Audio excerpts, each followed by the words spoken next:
I'm looking at modernism in a very specific beginning point of modernism, where things were set in stone, so to say, where ideas about architecture became very, they were very dynamic but static in the way that they were fixated from a certain point of view. And so the specific body I'm bringing into the architecture is the female body. And I'm doing that from the level of art history, on the one hand, looking at a relationship between Le Corbusier and Picasso, how they represented the female body in painting, but also in the creation of space, or the execution of space, which is very dominated from a specific point of view, which you can see in the specific works. You might be able to fix it.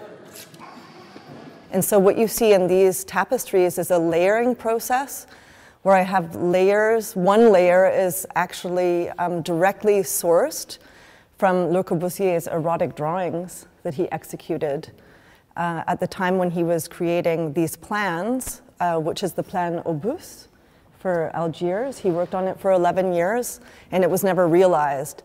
But this is one of the first examples of massive scale urban architecture.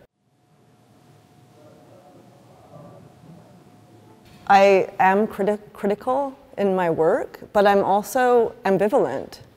So, and I think that's the most important thing, to not completely have a definitive narrative of why some image comes into play in the work. So for me, I feel very free to experiment with these forms that have, in these art historical movements that have already taken place. But I feel that I have to penetrate into them myself in order to deconstruct them. So I have to have a direct relationship to the language which we've had before.